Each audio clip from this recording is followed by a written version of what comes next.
sea, quería que quedara de registro. ¿Te acuerdas, Rosalba, que se me olvidó grabar? O sea, fue como, bueno, en general tengo tendencias erráticas, pero ese día sí fue como, hablamos delicioso, quería que muchas personas vieran también la masterclass y quedó sin grabar.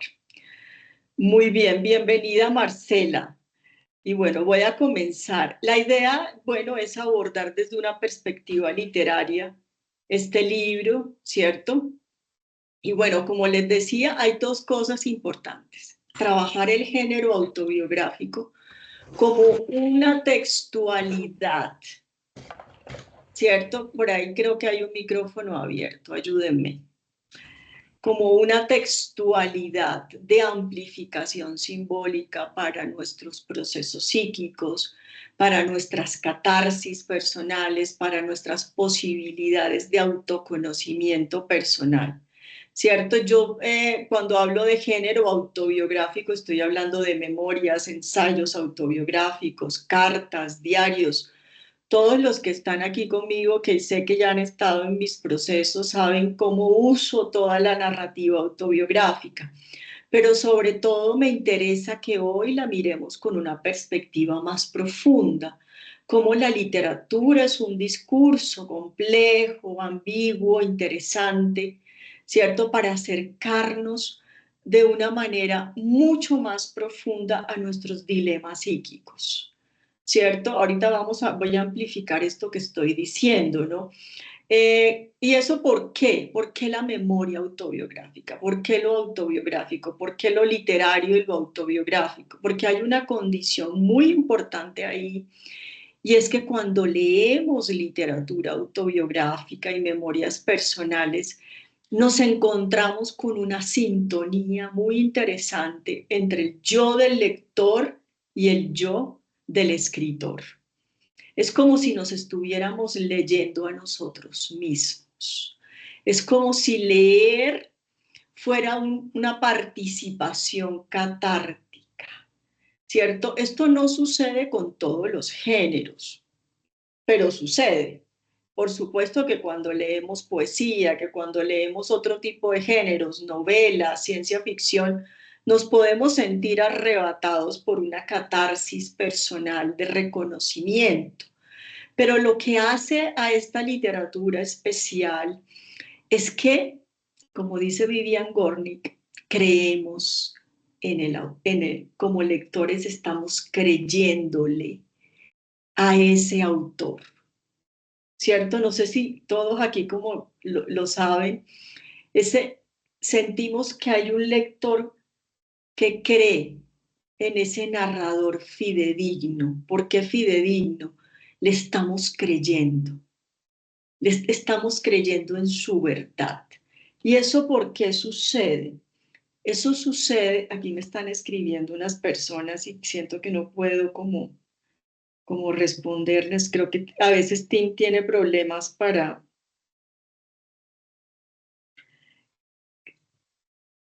Está una chica diciendo, me esperan un segundo que ella quiere entrar. Le voy a enviar el link nuevamente. Es otra estudiante mía. Discúlpenme un segundito, perdón. Espérenme un segundo, ¿dónde dejé?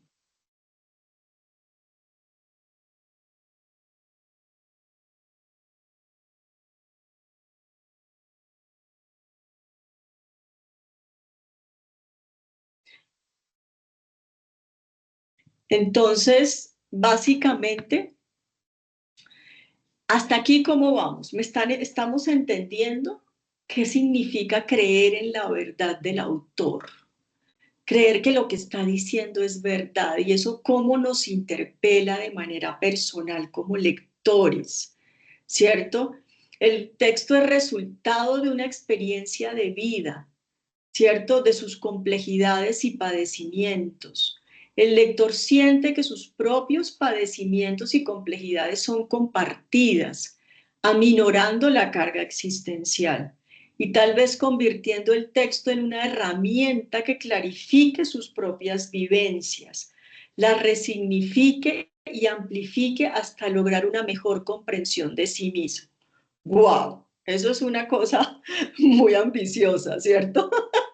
Ahora que lo estoy leyendo lo siento súper ambicioso, pero ese es el propósito sobre el que yo hice este trabajo.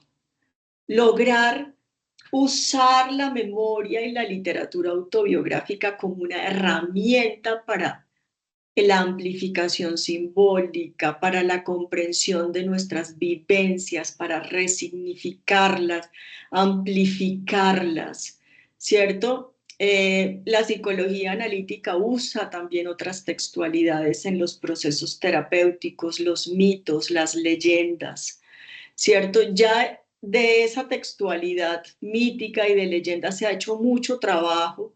Yo quería participar como literata de un proyecto donde la literatura autobiográfica fuera un instrumento que posibilitara ya la herramienta simbólica para poder aprovechar la textualidad para entender mejor nuestros procesos psicológicos.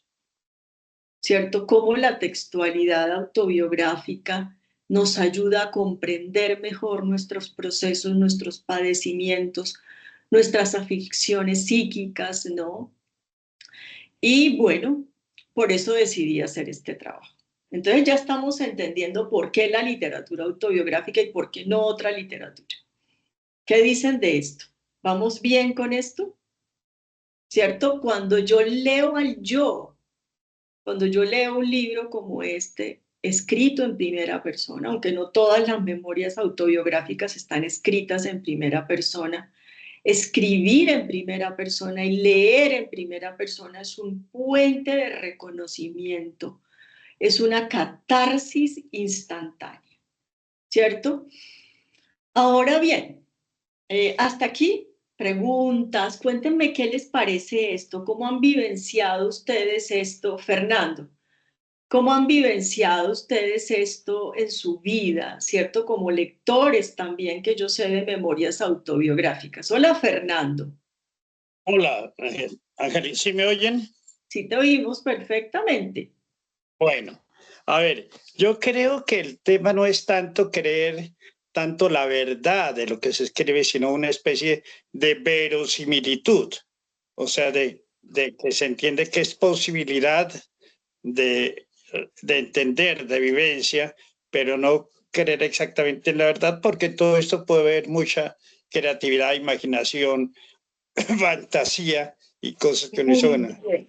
Muy bien, Y espérame que me encanta lo que estás diciendo porque me quiero aclarar algo en ese sentido. Cuando yo hablo de la verdad del autor y del escritor, es que de alguna manera la literatura, por supuesto que tiene un gran contenido de ficción, pero la idea con la no ficción y con lo autobiográfico es que su seducción y su posibilidad está en que ese narrador recibe nuestra credibilidad. Y eso, no, y eso es verosimilitud, tienes toda la razón. No, no vamos a ir a averiguar si lo que está diciendo Aniar no es verdad o no. Yo juego mucho con esto porque yo le decía, creo que a mis estudiantes, yo decía, pero vamos a ir a mirarle, a preguntarle si fue verdad que tuvo esto, que si vivió esto. No, eso no nos interesa. Lo que nos interesa es cómo se postula esa experiencia, ¿no? Fernando, muchas gracias porque eso es muy importante de aclarar. En la literatura no estamos buscando verdades de los autores, estamos buscando la significación, la experiencia de vida que el autor quizá quiera mostrarnos ahí. Miren que eso es muy interesante porque toda la narrativa de Annie Arnaud, desde los años 60 hasta hoy en día, y de hecho se gana el Nobel por eso, es una narrativa que está amplificada en la memoria. Casi que podemos recorrer su vida en sus libros. Ahora bien, que le vayamos a preguntar a Annie Arnaud que si es verdad que esto pasó o no le pasó, que si fue que se casó o no se casó, que si tuvo en pura pasión, si tuvo no, no nos interesa.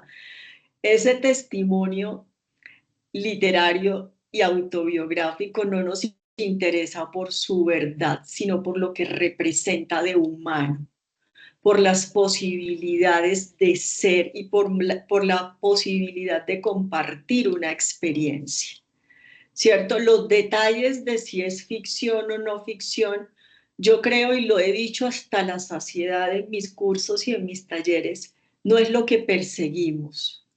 O sea, no es la verdad del autor, ni si lo que nos está contando es cierto o no. Perseguimos la forma en cómo nos está mostrando una experiencia que nos interpela, ¿cierto? Que nos posibilita a nosotros como lectores una amplificación de nuestras propias verdades humanas, ¿cierto? Como lo singular, lo íntimo de ese yo que está contando la experiencia se convierte en una situación colectiva. A todos nos pasa que nos casamos, a todos nos pasa que tenemos hijos. Claro, son verdades humanas, son experiencias humanas, pero el problema, el asunto más importante es que ese testimonio, o sea, este testimonio es único, como ella está viviendo esa experiencia, así como son únicas nuestras experiencias. ¿Cierto? Eso es lo maravilloso de la literatura autobiográfica, yo creo, y es la singularidad de los casos.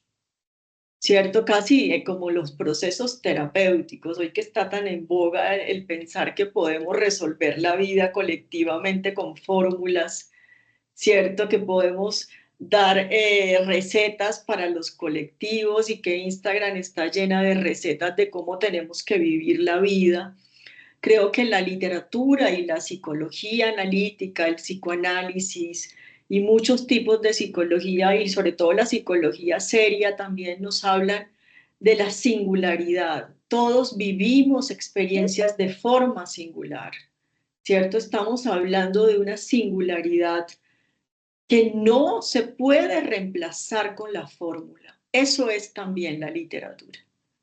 No podemos reemplazar este libro porque este libro nos está contando una experiencia única, con una textualidad estética, con unas complejidades, ¿cierto? Que ahora vamos a analizar un poco.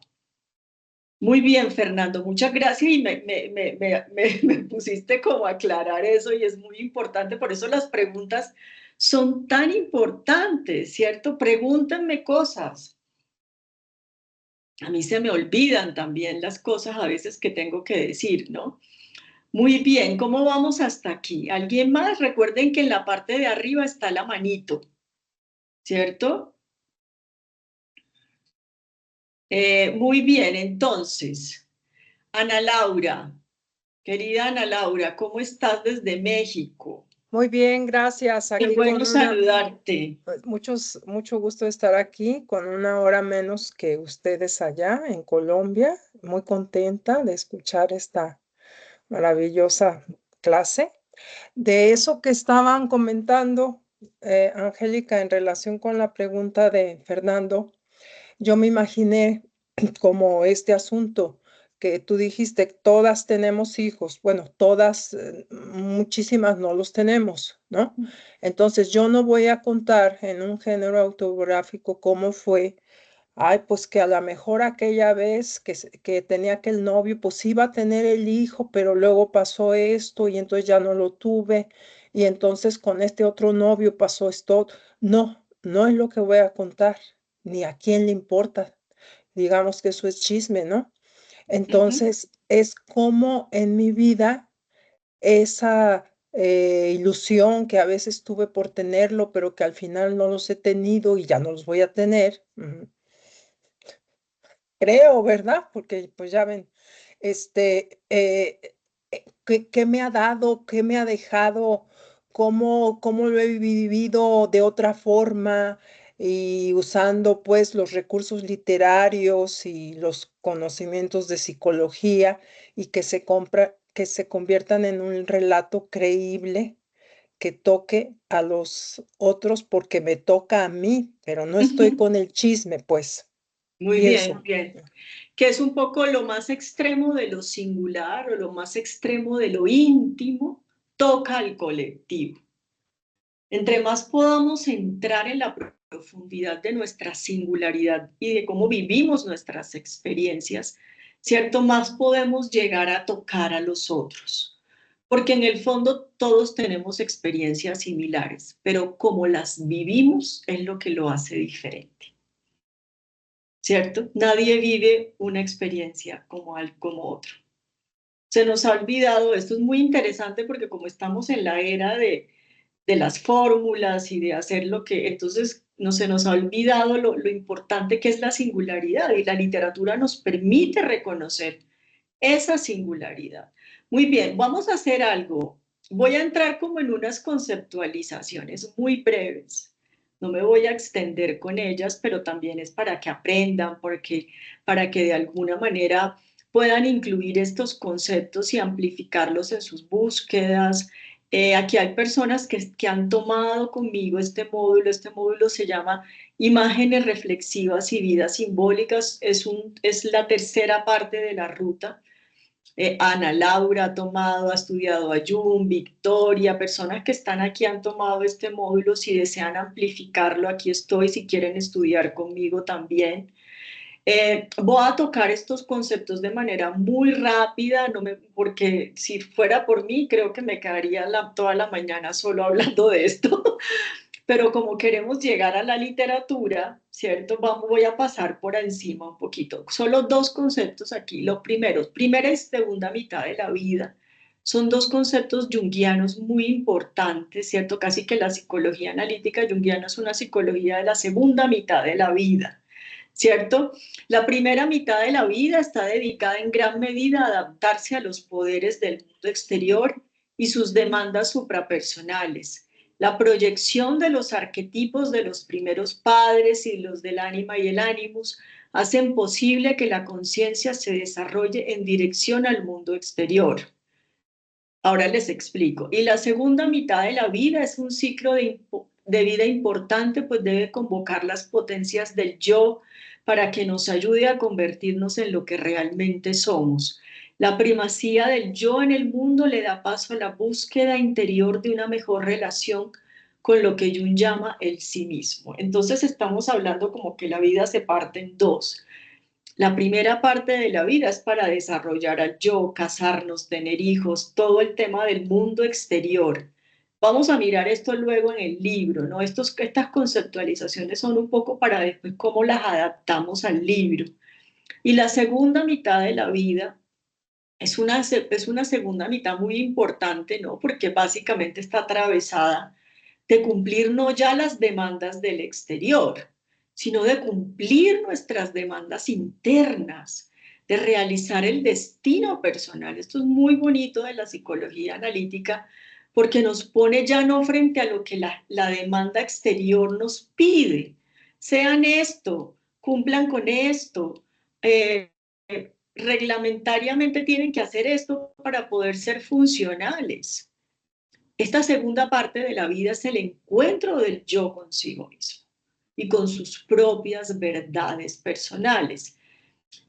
Básicamente, no se han puesto de acuerdo cuándo comienza la primera y cuándo termina la segunda, pero básicamente después de los 35 años hasta los 50 todos podemos estar abocados a estas rupturas, ¿no? No se pasa hacia la segunda mitad de la vida sin una crisis, sin un tránsito, sin una transición crítica, ¿no? Que todo esto lo vamos a mirar un poquito en el libro también. Son dos conceptos generales, no me voy a, les digo, podría hablar una hora de esto, de hecho lo hago en las clases, pero bueno, es simplemente para conceptualizar cosas que luego vamos a mirar, ¿no? Muy bien, hasta aquí y ahorita hacemos un pare y respondemos preguntas.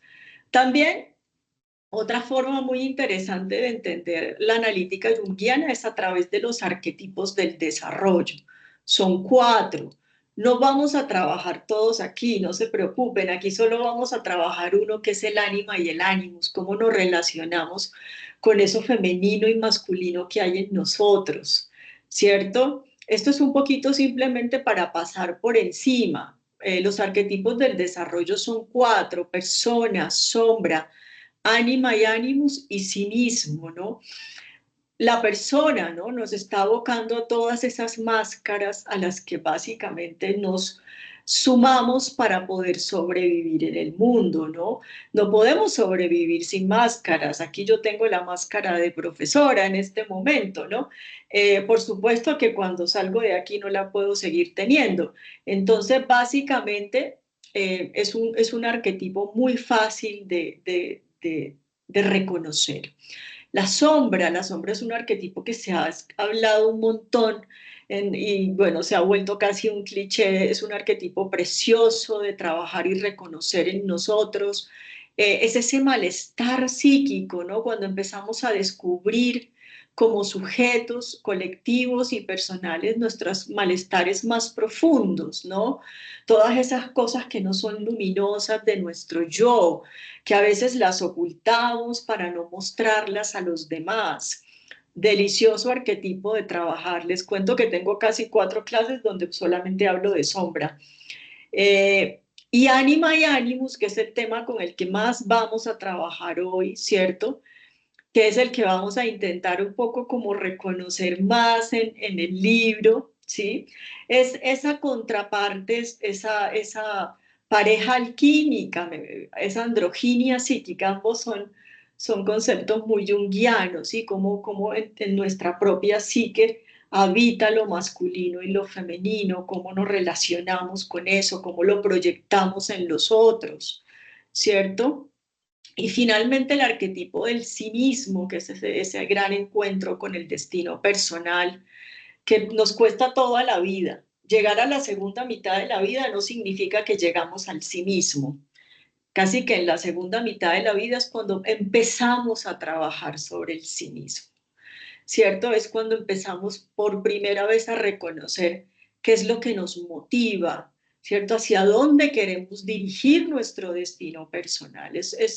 Entonces el sí mismo no es una realización, es una búsqueda, ¿sí? Aquí todo lo relativizamos. Ahora que Fernando estaba hablando de verdades, en la literatura no hay verdades ni grandes verdades, en la vida tampoco. Hay herramientas, hay posibilidades que nos llevan un poco a entendernos mejor, ¿cierto? Pero no hay verdades absolutas de nada, como tampoco hay cosas buenas y cosas malas, ¿cierto? Todo lo que vamos a explorar en el libro ahora es una manifestación de una experiencia, ni buena ni mala. ¿Listo? ¿Cómo vamos con esto? Hasta aquí. ¿Qué les ha parecido este mix? Yo no los, ¿cómo hago para verlos a todos? ¿Será que alguien me ayuda? ¿Cómo pongo la sala para poderlos ver? Porque no los veo. A ver, vista, ¿cierto? Voy a cambiarla como modo conjunto, tal vez, ¿cierto? Galería de gran tamaño, esa. Muy bien, ¿quién me cuenta? Esto está como mejor así para mí, ¿cierto? Cuéntenme qué les parece hasta aquí. ¿Estamos claros? ¿Hay alguna duda? Carol, ¿cómo estás? Bien, gracias. Angélica, a mí me parece muy interesante, siempre disfruto mucho estas conceptualizaciones porque siempre a mí me funcionan, me dan mucha luz y me ayudan a comprender. A mí la psicología siempre me ha gustado, siempre, siempre toda mi vida. Y, y me ayuda pues a entender, y pienso que es una oportunidad pues maravillosa para poder comprender, ¿no? Comprender en este caso pues el análisis de la obra desde esa perspectiva y también de herramientas a la hora de escribir, Sí, ¿sí? A la hora pues de hacer ese ejercicio también de encontrarse con el sí mismo y todo eso, pues o sea, yo me disfruto mucho cuando conceptualizas todo esto en las clases que hemos tenido siempre aprendo demasiado. Entonces, me parece una oportunidad muy chévere que nos puedas compartir todo esto. Gracias porque me generas tranquilidad. Estoy nerviosísima. Siento que nadie me va a entender. Toda Yo la me lo disfruto semana, mucho. toda la semana estuve intentando poner un ensayo académico que escribí un año en palabras sencillas. Ojalá que cuando Ah, terminemos esta charla les enviaré el artículo porque ojalá lo puedan leer directamente, pero para mí ha sido súper. como un gran dilema, digamos, decir cómo les hago, cómo les llego con esta información, cómo por lo menos que les genere curiosidad. Ustedes son todos de distintas, bueno, tú eres literata, pues, ay, pero aquí tengo como psicólogas, tenemos personas de todas las profesiones, psiquiatras. Wow. Entonces, la verdad quisiera mucho como que todo lo que me pudieran preguntar, hacerlo, ¿no? Queda digamos, abierto todo, ¿sí? Como les digo, no puedo básicamente llevar todo de una vez, ¿no? Muy bien, entonces vamos a hablar ya finalmente de lo que es el ánima y el ánimos. Miren que incluso el concepto es muy bonito, ¿cierto? ¿Qué es lo que nos anima a vivir? ¿Qué es lo que nos da valor para vivir? ¿Cierto? ¿Qué es lo que nos posibilita movernos en el mundo, hacer nuestras acciones? ¿Cierto? Entonces aparecen estos dos arquetipos complejos de vivir, complejos de trabajar dentro de nosotros mismos, ¿cierto? Pero que son importantísimos para el desarrollo de nuestra psique. ¿Cierto? El ánima es básicamente los pares opuestos contrasexuales de autopercepción yoica. ¿Cierto? ¿Qué significa esto? Que si yo me autopercibo como mujer, tengo un ánimo adentro. Básicamente mi psique interna es un hombre, el hombre en mí, ¿cierto? La mujer en ti. Y eso va incluso extrapolado en cómo nos percibamos. Pueda que yo como mujer no me perciba como mujer, pueda que me perciba como hombre, por supuesto también. Eso es posible, ¿cierto? Entonces, ¿qué significa eso? Que nuestra psique es dual y que básicamente para poder desarrollarnos, para poder amar, para poder relacionarnos con el otro, estamos todo el tiempo en ese juego de espejos del ánima y el ánimos. El ánima es el logos materno, ¿cierto? Nos habla de alma, tiene que ver un poco con eso femenino, ¿cierto? Que proyectamos afuera. ¿Cierto? Ese logos materno que tiene una dualidad, porque en psicología analítica no todo es dual, es tanto positivo como negativo.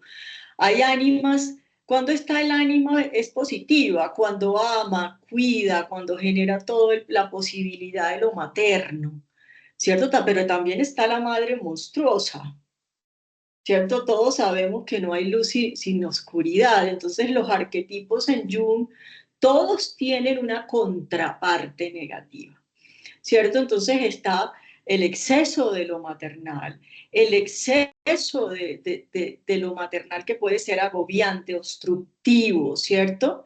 Lo mismo pasa con el ánimo, es el valor, la fuerza, la voluntad, el logos paterno, el padre que sale al mundo a ganarse la vida, ¿cierto? Estoy haciendo como un juego muy, no sé, lo estoy componiendo en palabras muy sencillas, pero tiene mucho que ver con eso que en nosotros habita el deseo y la motivación por hacer cosas, ¿cierto? Por no solo juzgar cosas, sino por crear cosas, ¿cierto? Por hacer proyectos, ¿no? El logos paterno. ¿Cuál es la contraparte del logos paterno? Pues el autoritarismo, el abuso, todo tiene una contraparte negativa y positiva. Ahora bien, pues necesitamos siempre proyectarlo porque queremos amar, queremos relacionarnos, queremos crecer en el amor, en los vínculos, no estamos solos. Jung decía que este arquetipo es el más difícil de trabajar. ¿Por qué? Porque es muy difícil salir de las proyecciones, ¿cierto? Y requiere un gran trabajo personal reconocer nuestras proyecciones personales, reconocer nuestra ánimus en nosotros, reconocer nuestra ánima, vivirla, experimentarla. Requiere un gran trabajo psíquico y de mucha honestidad. Pero la tenemos fáciles, porque básicamente cuando nos relacionamos con los otros, cuando vivimos con alguien, cuando nos asociamos con alguien, cuando tenemos personas cerca, estamos todo el tiempo en ese reconocimiento del otro y de esa proyección del otro, ¿cierto? Por eso odiamos, por eso alguien nos cae mal, por eso alguien nos cae bien. ¿Qué proyecta el otro en mí de mi ánimo, cierto? Todo ese juego de espejos de las relaciones es muy interesante de ver también en la literatura, sobre todo en la literatura amorosa. Hoy no vamos a, yo puse amor en el cartel, pero realmente vamos a trabajar hoy un vínculo amoroso, ¿sí? ¿Cómo se puede ver esto en los vínculos amorosos? Una gran posibilidad del amor y la convivencia y el matrimonio y todas esas cosas que nos juntan con los otros a vivir es poder reconocer nuestras proyecciones. Ahora bien, ¿cuáles son nuestras primeras figuras de ánima y ánimos? Los padres. Ellos son nuestros primeros arquetipos, nuestras primeras posibilidades de amor, ¿cierto? Ellos son los que nos muestran cómo es que hay que vivir, cómo se vive desde el ánima, cómo se vive desde el ánimo. Y por eso son grandes conflictos en nuestra vida, ¿cierto? Por eso vivimos todavía viejos peleando con los arquetipos o distanciándonos o afiliándonos, porque son importantísimos para la psicología analítica. Entonces, eso es lo que vamos a hacer ahorita con el libro. Vamos a mirar cómo es que hay ese juego de ánima y ánimos.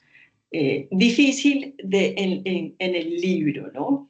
Hasta aquí, ¿cómo vamos con esta teoría? Preguntas, cuéntenme un poquito cómo se han entendido un poco, como les digo, esto es un reto para mí, ¿sí?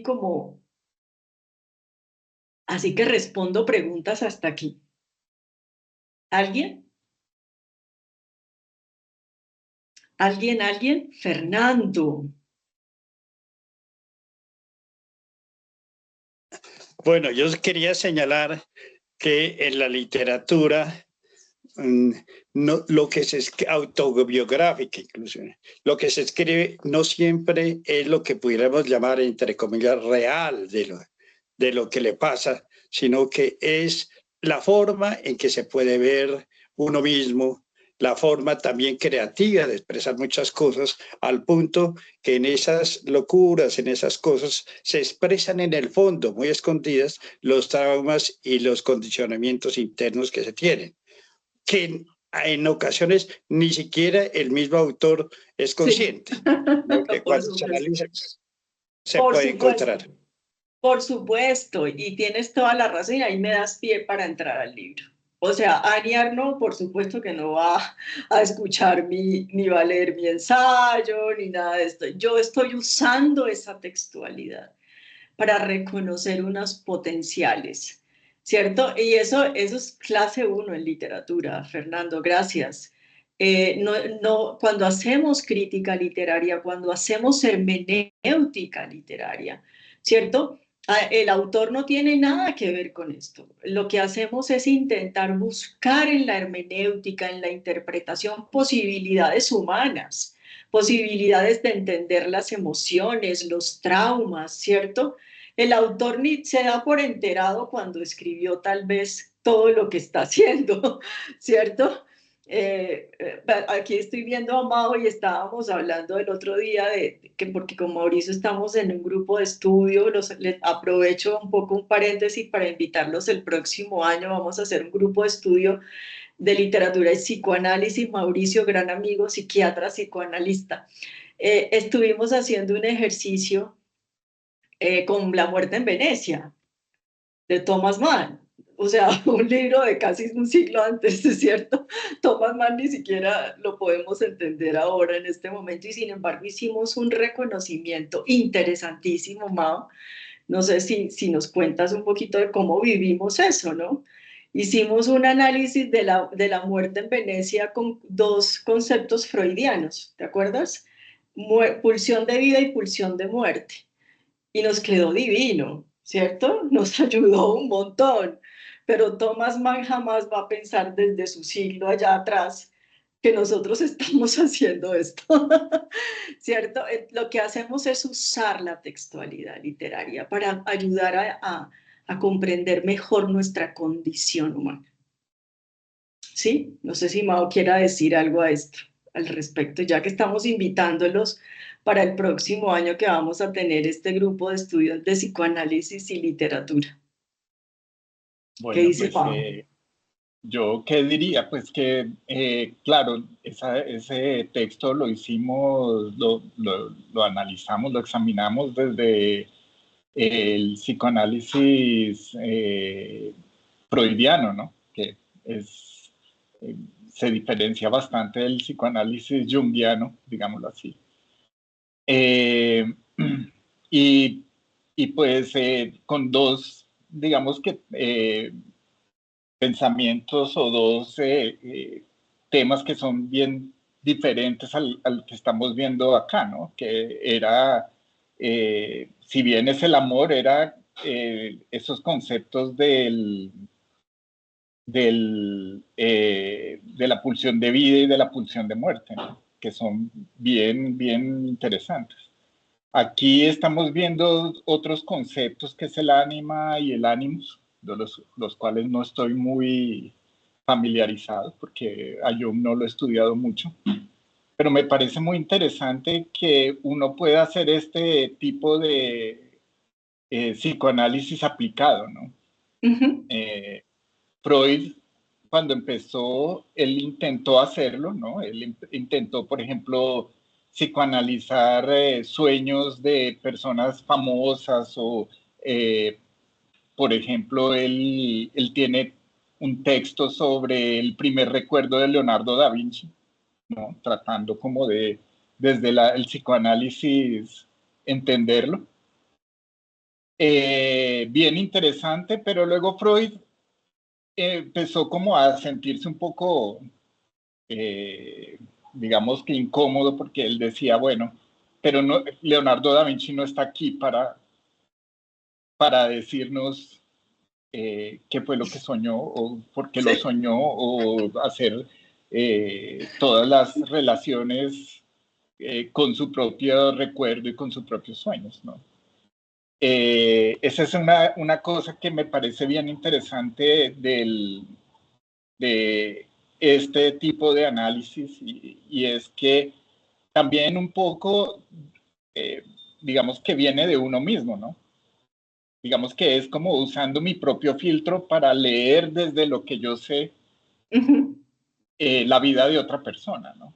Sin que esa otra persona esté aquí para decir qué se siente. Y bueno, digamos que esto no es una biografía, sino es literatura.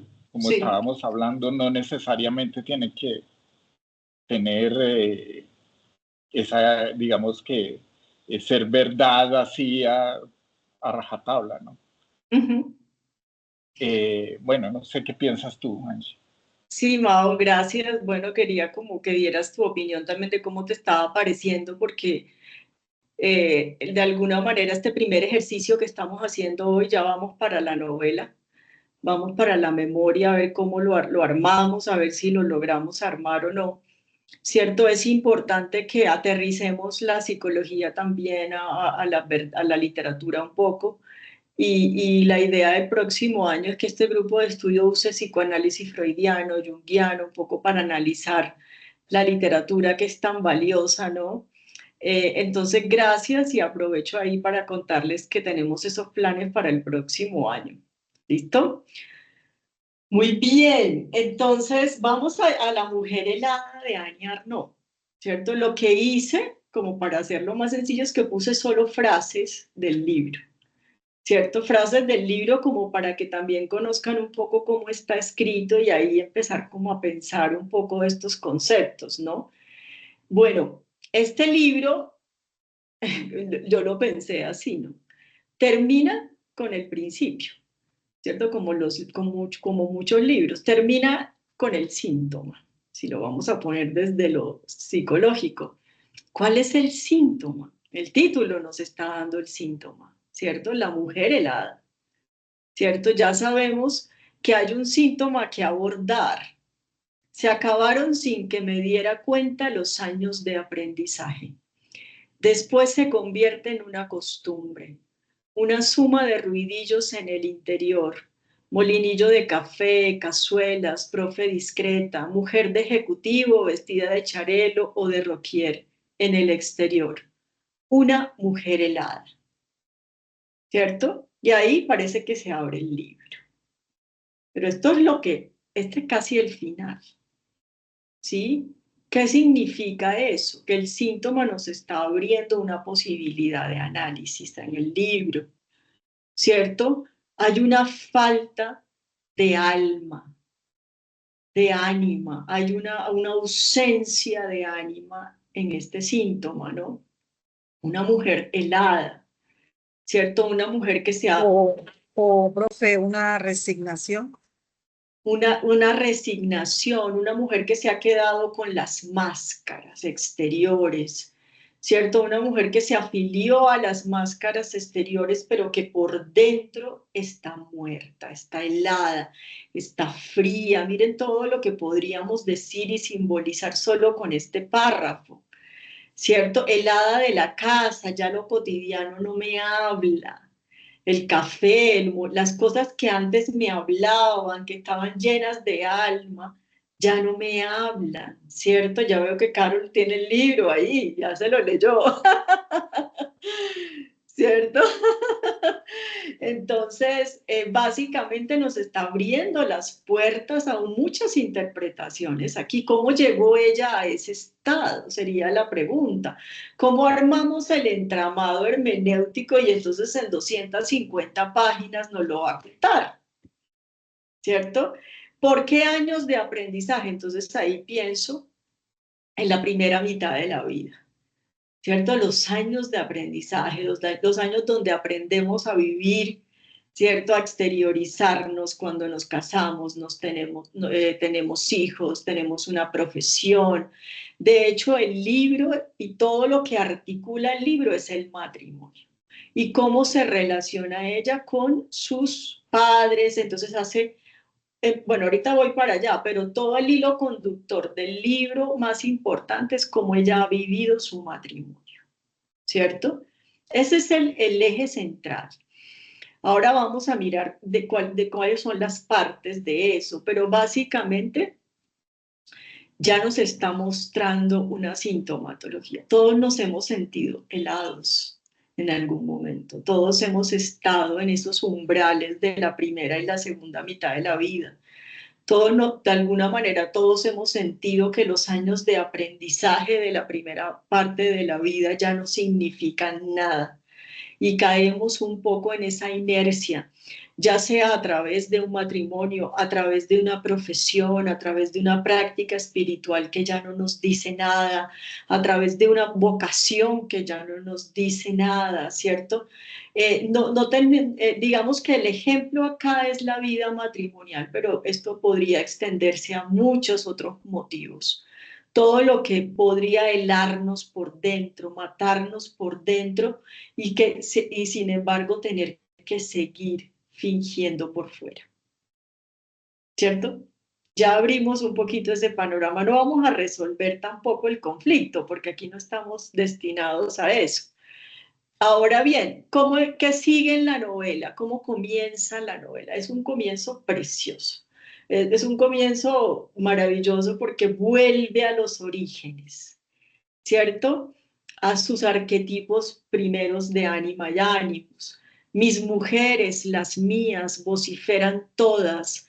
Todas tenían el cuerpo descuidado, demasiado pesado, demasiado plano, cara sin pintar. Su culinaria se reducía al conejo, a la cazadora y al arroz con leche. Habían trabajado o seguían haciéndolo en el campo, en la fábrica, en las tiendas abiertas de la mañana a la noche. Me he encontrado estas mujeres en Europa, refiriéndose a la abuela. Unos años antes escalaban hasta las vías del tren agarrándose a las hierbas, para vender manzanas y sidras a los soldados americanos, ¿cierto?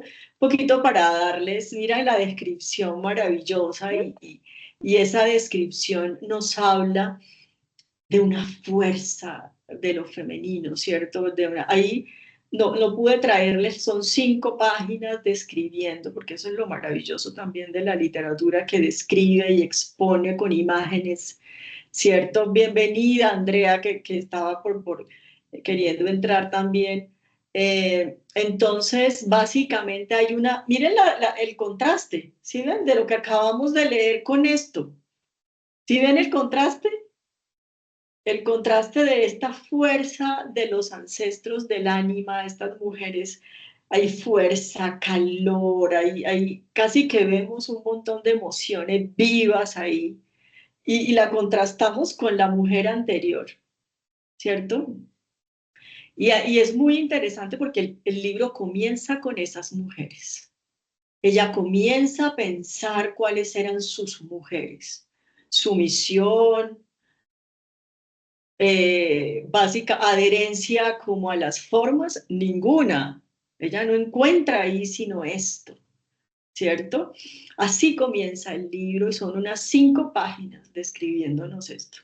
Que pesar que podamos hacer un grupo de estudio donde podamos pensar más, con más tiempo, ¿no? Eso es lo que también estoy queriendo hacer para el próximo año, que podamos tener más tiempo de deleitarnos con la literatura. Yo me deleito con la literatura, no sé si ustedes también lo sientan, pero a mí me encanta el lenguaje, me encantan las imágenes y por eso siento que es un discurso que nos lleva a esas singularidades. No es un discurso fácil, por supuesto que no. La literatura necesita de nuestra paciencia, de nuestros recursos psíquicos también, porque pues estamos llenos de libros fáciles, ¿no? Entonces, por eso leer lo psicológico en lo literario es tan interesante. Muy bien. Luego los padres llega a decir, no soy hija de gente normal. Volver a los arquetipos, a los primeros arquetipos paternos y maternos. ¿Quiénes son ellos? ¿Quiénes son mi ánima y mi ánimos? Entonces nos encontramos con unos arquetipos muy también literarios, no crean. Ahorita estaba pensando en eso. Dulce y diferente, muy lejos de las cabezas de familia sin tacha, grandes oradores domésticos, héroes de la guerra o del trabajo. Así habla de su padre, un hombre diferente, dulce, un hombre que la cuidaba, que le hacía la comida, casi como un arquetipo muy distinto al gran héroe de la literatura. ¿Y cómo era la madre? La madre entonces una casa vibrante de vida, con sus puertas abiertas todo el día por el negocio de la tienda, donde la gente entraba y salía, donde la madre reinaba con su carácter independiente y ajena a los comportamientos de las otras mujeres. Estamos hablando de una mujer comerciante, ¿no? Independiente, y de un padre que casi hace la forma del ánima y parece que el ánimus está en ella, ¿no? Ese arquetipo de la madre poderosa y del padre dulce, ¿no? Lo encontramos en la literatura. Enseguida pienso en García Márquez, no sé, Úrsula Iguarán, José Arcadio Buendía, ¿cierto? Estas formas de lo masculino y lo femenino muy arraigadas en Macondo, ¿no? En el hombre soñador, el que está haciendo, y la mujer práctica, ¿cierto? Es un arquetipo que se encuentra mucho en la literatura. Entonces, ¿para qué hacer todo esto? Sería la pregunta. ¿Para qué ir allá? ¿Para qué ir a reconocer cuáles eran mis mujeres? Y lo hice con el mío, ¿no? Con mis mujeres. ¿Dónde están? Las necesito que vengan a rescatarme un poco de lo que me pasa, ¿cierto? Entonces hago un reconocimiento del origen. Hago una anamnesis de los orígenes, como dice Jung, vuelvo a reconocer de dónde estoy hecha yo de qué estoy hecha, quién me crió, cómo viví, ¿cierto? ¿Cómo reconozco esos arquetipos del ánima y el ánimus de lo femenino y lo masculino en mi vida? ¿Cómo me forjé yo eso? ¿Cierto? Eso es el libro, hasta aquí. La segunda parte del libro, que ya son los años de aprendizaje.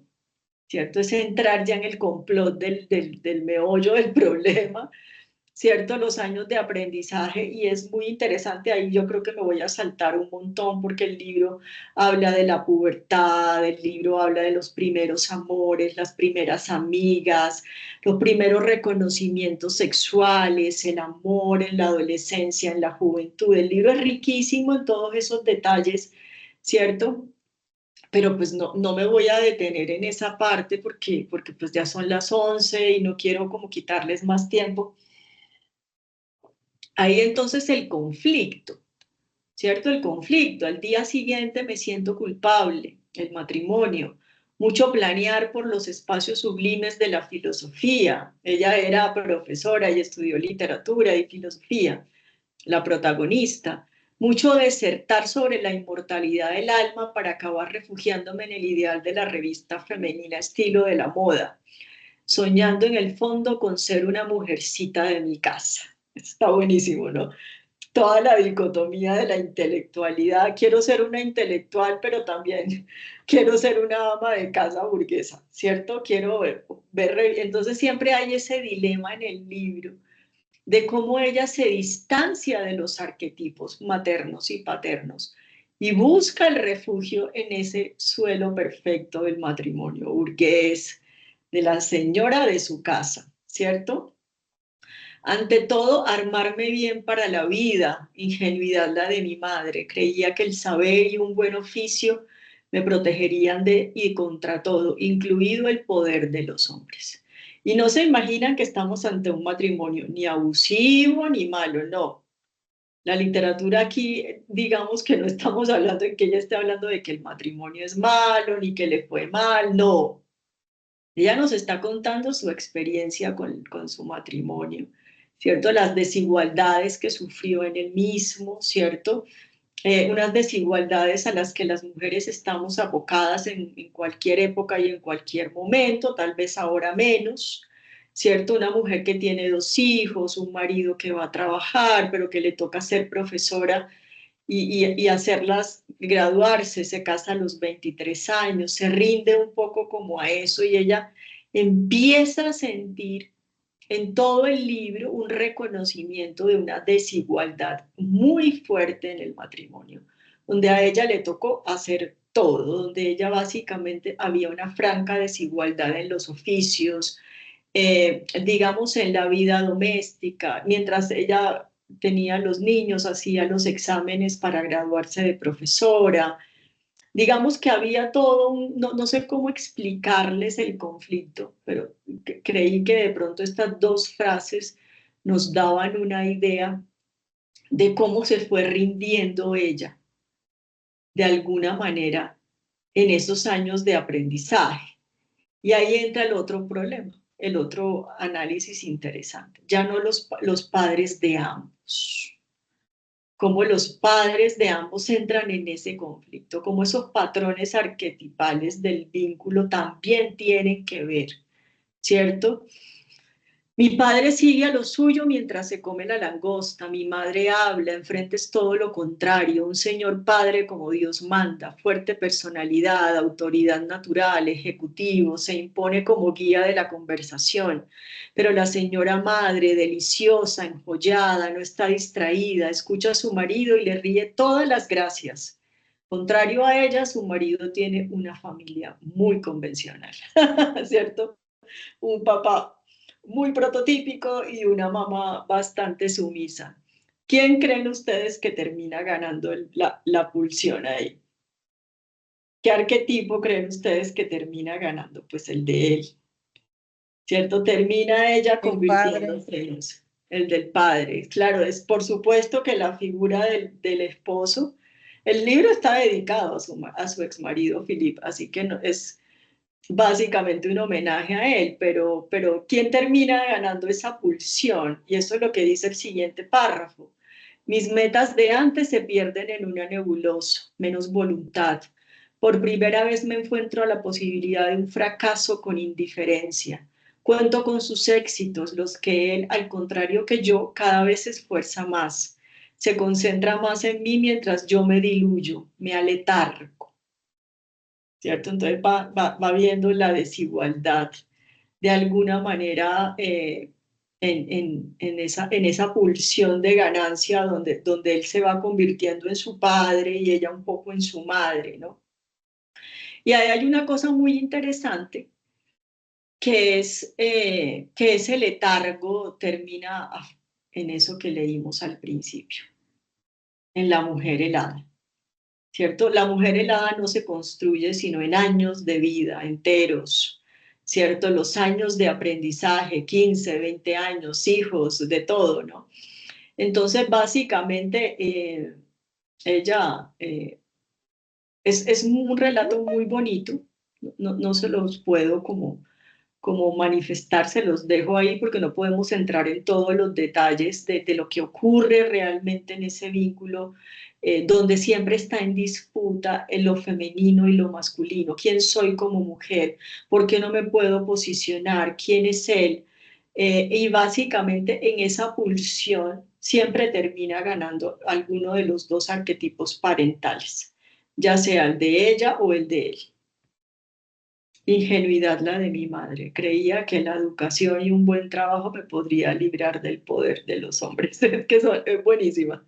Es muy bueno para entender una experiencia humana, ¿cierto? De cómo se vive de alguna manera el vínculo matrimonial, sus grandes posibilidades, porque por supuesto la literatura complejiza y ella llega a decir lo importante que fue todo eso también, ¿no?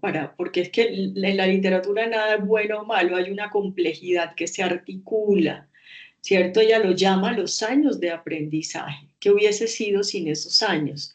Pero miren cómo fueron los años, miren cómo aprendí, ¿cierto? Miren de qué forma aprendí. A todos nos toca un poco, ¿no? Finalmente, el libro termina así. Ahora ya no.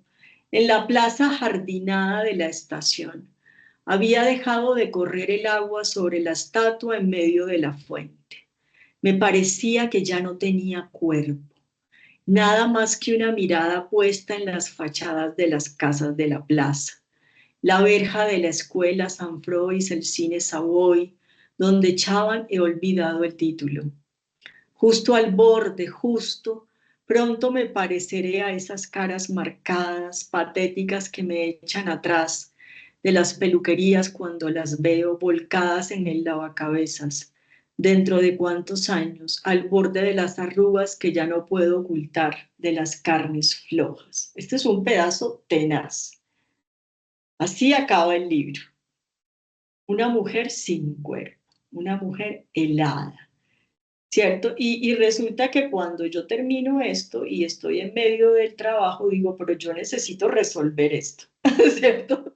Todos necesitamos resolver un poco ese síntoma, cómo hacer que una mujer deje de estar helada, ¿cierto? ¿Qué hacer cuando el alma se ha puesto helada? ¿Sí? Yo era esa cara, ¿cierto? Y aquí estamos sobre el principio, en el umbral de la segunda mitad de la vida. Esto representaría la crisis, ¿cierto?, que nos atraviesa en ese umbral de la primera a la segunda mitad de la vida. Entonces, ahorita en las conclusiones voy a poner esto ya finalmente en cuestión. Como les decía, el libro comienza nos habla de toda la mitad de la vida y termina en el umbral de la segunda mitad de la vida, ¿cierto?, donde aparece la crisis. ¿Cierto? Esa mujer que está con sus hijos en la plaza, el mundo ya no le habla otra vez, ¿cierto? Ese ánimus, hay una cosa muy interesante, pero que es un poco compleja de explicar, que lo trabajé en el trabajo, pero lo voy a decir rápidamente.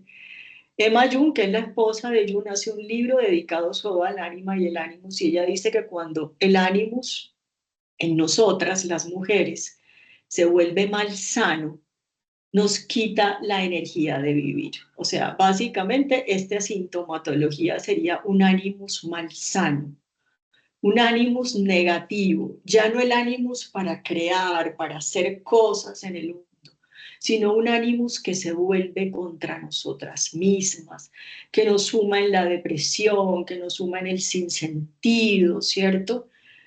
Entonces es muy interesante, ella de hecho tiene un libro explicando todo eso, cómo funcionan esas dicotomías adentro de la psique, pero esto sería el ejemplo de ese ánimus negativo. Un ánima que ya no tiene conciencia erótica y un ánimus negativo, ¿cierto? Que a veces se confunde con depresión, con ganas de no hacer las cosas, ¿cierto?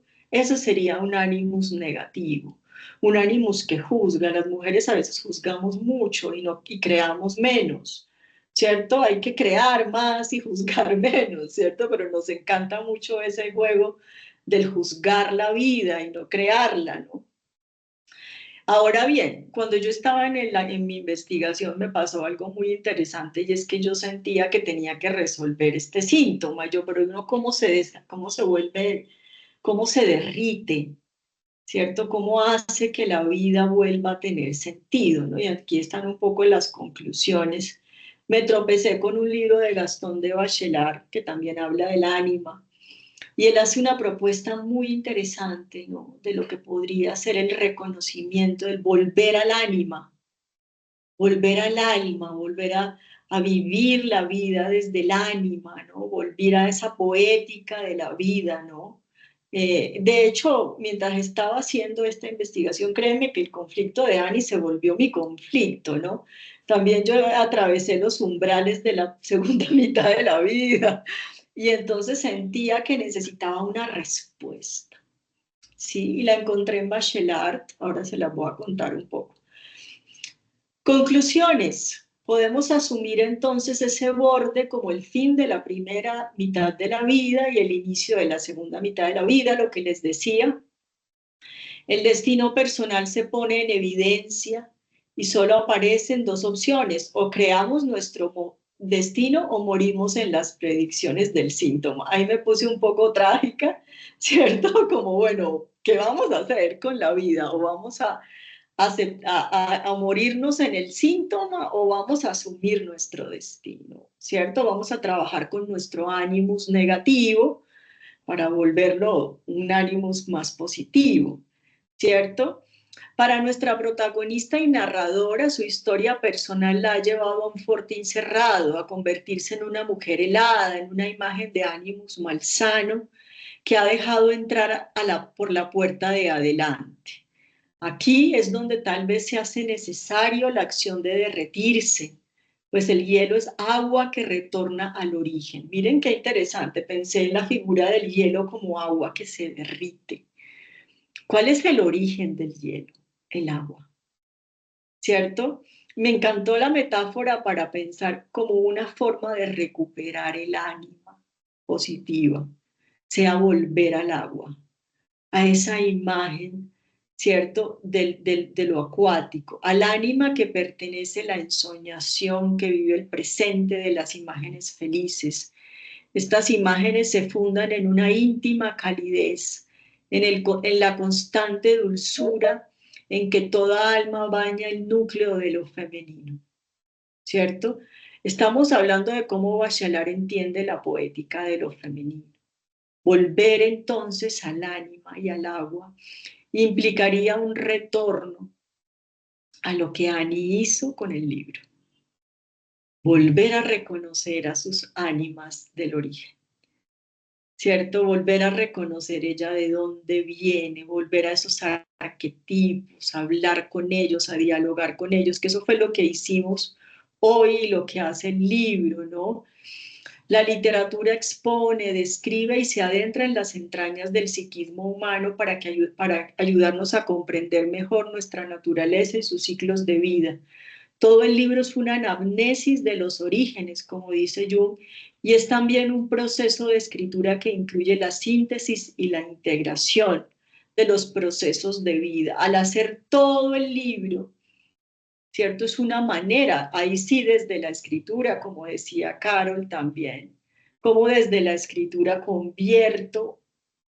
vuelvo al agua de los orígenes, a mis mujeres, las mías, ¿cierto? Es una bonita forma de reconocer, ¿cierto? Cómo contamos todavía con los recursos. Si también volvemos nuevamente a esos orígenes, ¿no? Que fue lo que ella nos dio en este libro. Porque es que la fuerza del inicio es esa, mis mujeres, las mías, ¿cierto? Y por un lado, Bachelard lo que nos muestra también, por otro lado, es que cuando estamos así, que el síntoma del ánimo malsano, no tener ganas, no tener cuerpo, se cura retornando al ánima, retornando a lo femenino, ¿cierto? Retornando al agua, a sentir, ¿cierto? A volver al cuerpo de lo femenino, ¿cierto? Annie dice al final, en el discurso del Nobel, cuando lo indecible sale a la luz es político. Digamos que aquí hay todo y sus libros son una manera de decirnos lo que no estamos acostumbrados a decirnos. Cómo vivir cómo vivió su matrimonio, cómo vivió la maternidad, cómo vivió su crianza, cómo vivió sus primeros amores. Parece que eso es sencillo de contar, pero por lo general no los callamos. Lo que hace la memoria autobiográfica es hacer posible y decir lo que todos los demás nos callamos, que es nuestra experiencia humana. ¿Qué dice? Ya he hablado un montón. Ahora sí, cuéntenme qué cosas les resonó de toda esta historia. Este final, ¿cómo estuvo? A ver, porque no quiero dejarles tanto tiempo acá. Cuéntenme. Andrea, te estoy viendo y mira, ve, aquí tengo tu libro. Ya me llegó, se me había olvidado contarte. Ahí está Andrea, que Andrea hizo parte de la Escuela de Vida Simbólica, hizo un libro acá desde Jung y desde la escuela también. Andrea está ahí, pero como que no le sirve el micrófono. Y no le había contado que ya me llegó el libro esta semana. ¿Qué más? ¿Qué les pareció esta propuesta? ¿Qué les resonó? Profe, Angélica, Nacha. buenas. Profe, fui estudiante tuya en el Diplomado de Escritura Creativa en la Javeriana con la Fundación Carolina. Estoy muy ¿Verdad que agradecida. Nacha, yo te estaba como captando? ¿Y cuándo fue? Es que eso fue en el diplomado con Cartagena, ya con la Fundación Sí, Carolina. sí, eso fue en pandemia. En En pandemia, plena que pandemia hicimos sí. ese diplomado con todas las mujeres que pertenecemos a Urdimbre del Ministerio de Cultura. Y gratamente, bueno, la sigo en Vía Simbólica. Quiero mostrarle algo que le va a sorprender. Esta es la portada de mi libro, Sentencia Anticipada, que tiene una portada, es una novela, y tiene una portada, unas máscaras, y dentro de la sinopsis les voy a leer un poquito para no extenderme. Frente al mar, en un lugar apacible y cálido, las fuerzas opuestas de los sentimientos logran un inesperado punto de encuentro. Poco a poco las máscaras se caen y lo que parecía indescifrable se revela. Como dice el conocido refrán, no todo lo que brilla es oro. Y esta clase me quedó perfecta porque trabajo en esa conexión que hay entre lo que mostramos y lo que realmente somos. Y me interesa mucho participar en el grupo de estudio porque yo construyo mis personajes desde lo que tengo dentro y de la observación que hago hacia las personas que están a mi alrededor. Y lo cotidiano es lo que más me hace afianzar la descripción de lo que escribo. Muchas gracias, profe. Ay, Nacha, qué bueno, me alegra mucho, claro, ya, y es que disfrutamos tanto ese diplomado con todas eran costeñas, entonces yo costeña, y fuimos muy felices, ¿cierto? Y después se hicieron un libro y yo las vi, me mandaron el link en la plaza de Cartagena y todo, porque no podíamos viajar. Hicimos un proyecto muy bonito con estas mujeres hermosas que, de hecho, muchas después tomaron mis talleres. Muy bien, Nacha, me encanta y bueno, yo les seguiré contando un poco cómo va todo esto, ¿cierto? ¿Qué más? ¿Alguien más? ¿Qué les quedó de esta sesión? cómo la sintieron, denme un alivio de si me entendieron o no me entendieron. Fui clara, dejé alguna semilla plantada. Cuéntenme, Carol. No, pues reiterar que yo me lo disfruté mucho, que tomé nota de casi todo y pues yo no he leído el libro aún, pero pues lo tengo acá cuando supe que ibas a trabajar en la novela y cuando pues me llegó la invitación dije, ya es el momento. Lo compraste. Sí, sí, entonces no, me lo disfruté mucho y siempre aporta muchos recursos para todo este ejercicio, sobre todo que estos recursos son, en primer lugar, como para hacerse como esa introspección, ¿sí? Y revisar como todo ese material vivo que tenemos para volcarlo en el ejercicio de la escritura. Entonces, para mí es fascinante y de gran provecho. Muchas gracias, Angélica. Sí, claro, y Carol, tenemos un proyecto pendiente. Sí, Carol está sí, escribiendo un libro acá en Vía Simbólica conmigo. Estamos trabajando todos sus orígenes también, ¿no? sí, Ella está exacto. escribiendo. Este año el taller de literatura de la Javeriana, quiero aprovechar para contarles la versión que vamos a tener ahora en octubre, es totalmente nueva. Es un taller donde incluso vamos a tener una sección de cómo leer para escribir, ¿cierto? El taller es completamente nuevo, vamos a enfocarnos en memoria y en ensayo autobiográfico.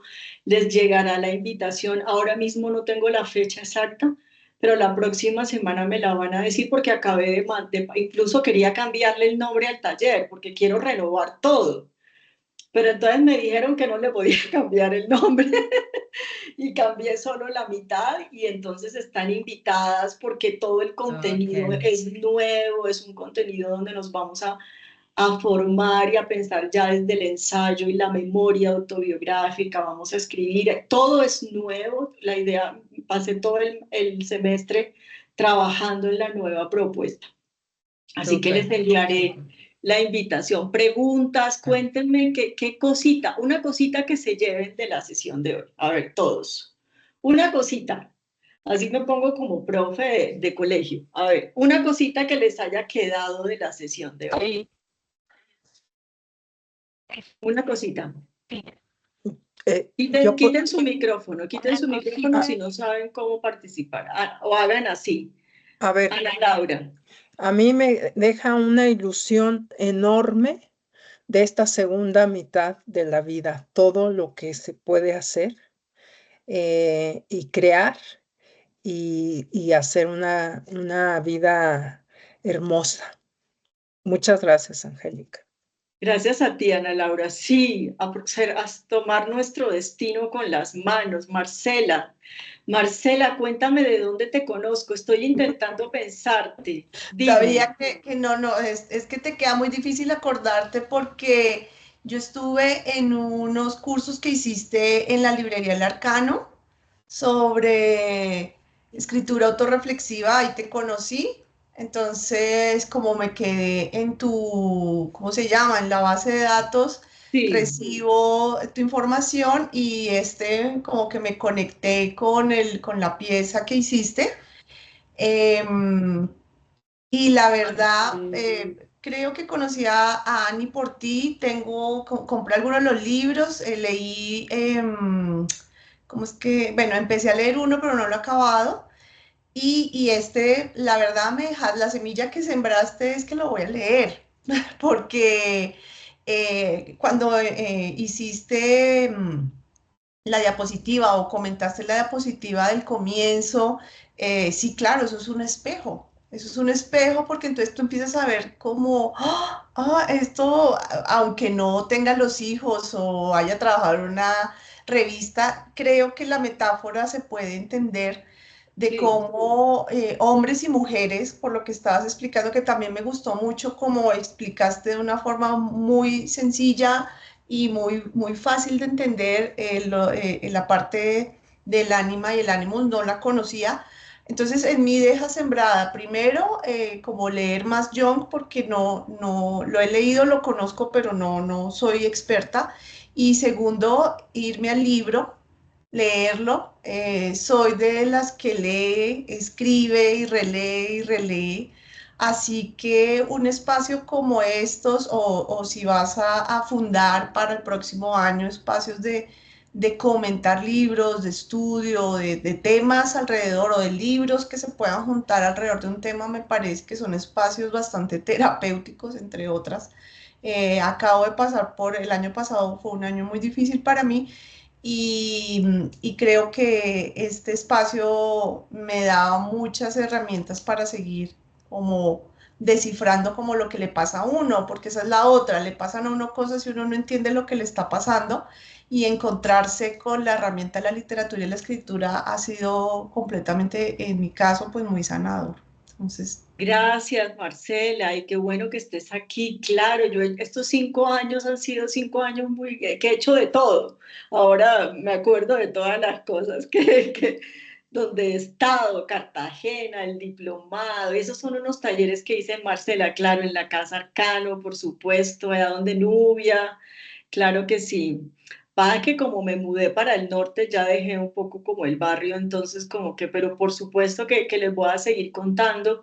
Si quieren estudiar conmigo, la ruta de vía simbólica la encuentran en mi página web. Ahí están los módulos que dicto sobre Jung, escrituras autorreflexivas, o sea, ahí está toda la propuesta. Si quieren profundizar más en esto, tengo toda una ruta de módulos que pueden hacer y estudiar conmigo. Aquí muchos son mis estudiantes todavía, Marcela, entonces después les mandaré un poco esa información, ¿vale? Pero también tengo que echarle un poquito de promo a mis servicios, ¿no? Como que me da pena, pero tengo que contarles todo lo que hago. Muy bien, aquí tengo a Edilma. Edilma, ¿cómo estás? Hola Angélica, sí, es que tienes que contar y todos también y todas también tenemos que replicar este espacio tan bonito que ha creado Angélica. Acerca de tu presentación, pues me parece muy interesante cómo la autora reconstruyó a partir de la literatura y de este libro la vida de cualquier mujer contemporánea, ¿cierto? Y es como una retrospectiva Sí. de cómo ha sido, cuál ha sido la vida que he construido y me enfrenta a eso. Finalmente, lo que yo soñaba realmente se ha realizado o cómo se ha realizado y si no se ha realizado, ¿qué ha pasado ahí? Es una pregunta por el que he hecho, ¿sí? Fantástico lo que dices. Y puede ser una pregunta de cualquier mujer contemporánea. No, también voy a ir a leer el libro. Yo creo que esa es como la principal invitación, ir a leer el libro. Y también en la última parte donde ella habla donde tú dices que en su discurso ella dijo que se convierte como en algo político. También un poco en eso político, cómo se convierte en política pública, porque también un poco sobre la salud mental. También es un poco sobre la salud mental. Cuando nos preguntamos qué hemos hecho por nuestra vida y en este caso, por ejemplo, decimos, no, pues me frustré en tal cosa, no pude hacer lo otro.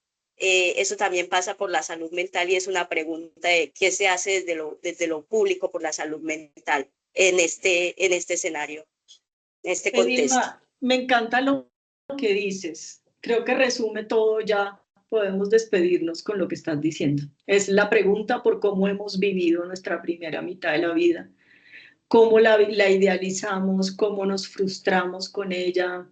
Es exactamente eso que estás diciendo. Lo entendiste perfectamente y tus palabras creo que pueden cerrar hoy la masterclass porque se trata precisamente de eso, de que el libro es eso, es esa pregunta y me la respondo y escribo este libro, ¿cierto? Cómo he idealizado, cómo he vivido mis primeros años, cómo viví mi vida, cómo me frustré. Y por supuesto que lo de la política pública también es muy interesante y ya sucede en la literatura. Mira, Annie Arnaud escribió sobre el aborto en los años 70, un libro que es El acontecimiento. Y básicamente a los pocos años ya era ley el aborto en Francia. O sea, sí hay una pulsión en lo literario que ayuda a las políticas públicas, a los derechos civiles. Por supuesto, la literatura autobiográfica nace en un momento donde los derechos civiles están a la orden del día. El momento de mayor crecimiento del género, de la memoria y del testimonio fueron momentos donde la política de los derechos civiles era una necesidad. Y aquí me podría quedar otra hora hablando de historia de lo autobiográfico, pero sí, por supuesto que tiene mucho que ver con eso. Cuando lo indecible pasa, cuando se dice lo indecible, se vuelve político. Eso lo dijo ella en su discurso de Nobel. Muchas gracias, Edilma. ¿Alguien más? ¿O nos vamos? ¿Quién se atreve? A la una. A ver, me encantaría despedirme y que pusieran sus cámaras, porque es que no los vamos a ver más. Aquí está Olga, ya no nos vamos a ver más. Sino Profe antes. Angélica, quería aportar algo que Claro que sí. es una invitación también a la autorreflexión. Hay momentos ya cuando vamos avanzando en la vida que a veces nos estancamos, nos quedamos ahí como pensando, bueno, todo lo que hice estuvo bien o me faltaron cosas. ¿Qué volvería a hacer si volviera a los años jóvenes? Qué Entonces importante sí, hacer esas reflexiones, ¿verdad, Margot? sí, sí, muy importante. Entonces es bueno como hacer un stop, un pare y una retrospectiva, como decía la compañera, analizar y maximizar para que el futuro sea mucho mejor. Para eso están las crisis, ¿cierto? Sí, de la crisis surgen también las soluciones. Por supuesto, la retrospectiva hecha en la crisis. Muy bien. Voces humanas. ¿Tú eres Andrea o no, Andrea? Dime sí, porque no sé si tú eres Andrea o no. No, Angélica, pues me encanta volver ¿Cómo a ver a estás? Cristina Padilla. Y, bien, bien. Pues realmente me quedo uno con el deseo de la compra del libro, leerlo, disfrutarlo, pero más que eso, me quedo con no morir en el síntoma. Creo que esa palabra me quedo con ella para tomar el síntoma, observarlo, interpretarlo y mirar a ver qué hago, pero esta es la semilla de la que Muy quiero bien. realmente brotar en escritura, pero me encanta volverla a ver, me encanta. Claro, ya sé quién eres. Ya sé, claro. ¿Cómo es que es tu nombre? Cristina. Sí, sí. Sí, Cristina, cuando claro. recién falleció mi Tu esposo, esposo. fue muy hermoso la ayuda tuya y realmente esa fue la semilla que dejaste en mí y de nuevo en los duelos en que han, pero me quedo, no morir en el síntoma. Cristina, me acuerdo mucho de ti, me acuerdo mucho de tu duelo, de hecho un duelo que tienes también con la universidad, ¿cierto? Que había una relación con la Javeriana. Correcto, Por correcto, supuesto. esa, sí. Claro que sí, Recuerdo también, sí. te recuerdo, claro, ella estuvo, Muy claro que bonito que me sí. recuerden.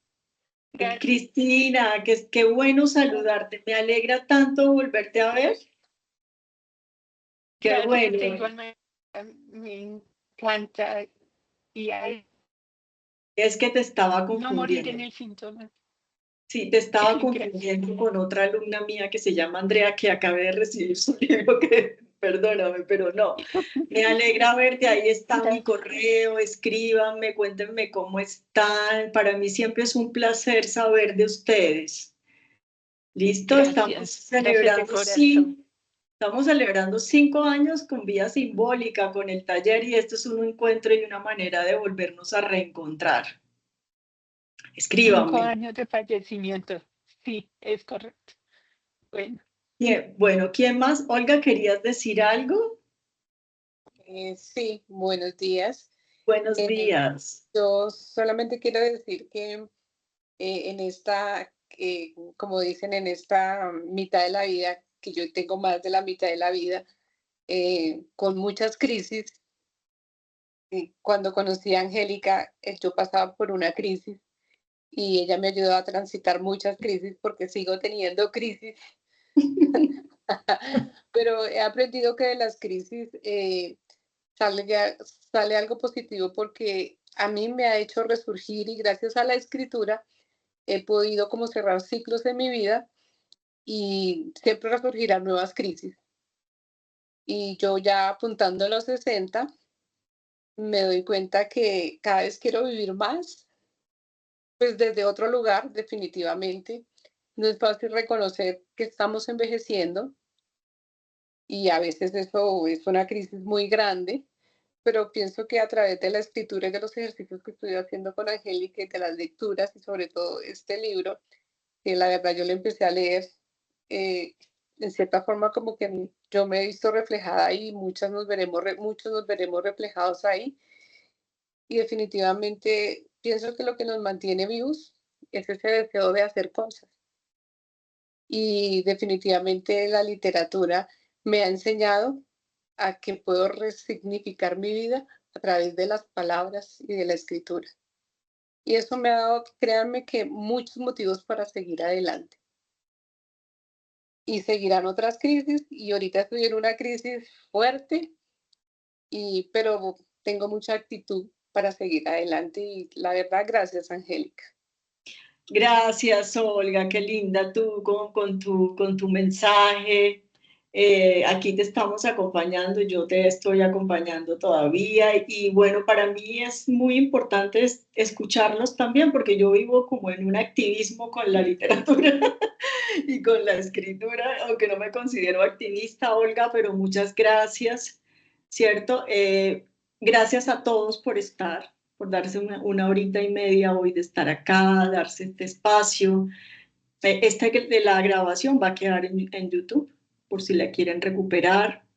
Voy a ver si les mando, pueden leer el ensayo sobre el que me basé en mi página web, lo pueden descargar libremente. De hecho, el ensayo salió publicado en la página de la Asociación de Psicoanálisis Junguiano, que también fue muy chévere que apareciera ahí, me doy el bombo, porque de alguna manera, para mí, esto apenas comienza. O sea, hacer ese puente entre la literatura y la psicología es el futuro, ¿cierto? Ahí les contaremos con Mao cómo vamos a planear el próximo año, mientras que hacemos el grupo de estudio y lo estamos organizando. Están muy bienvenidos a mis espacios. Viene el taller en la Javeriana. Tengo toda una ruta de formación para trabajar con ustedes si quieren estudiar conmigo. Espacios de acompañamiento, de asesorías, todo lo que quieran. Escríbanme y les cuento todo lo que quieran. ¿Listo? Muchas gracias. Muchas gracias. Saludos. Besos, que tenga. Ahí está Arnold, que fue alumno mío. Ahora te estoy reconociendo, Arnold. ¿Cómo estás, Arnold? Bien, ¿y sé cómo está, profesor? Tiempo sin verte. Me alegra. Allí le estaré escribiendo, ¿sí? Bueno, escríbanme y me invitan a un café y les cuento todo lo demás. Un beso y un abrazo para todos. Gracias. Adiós. Adiós.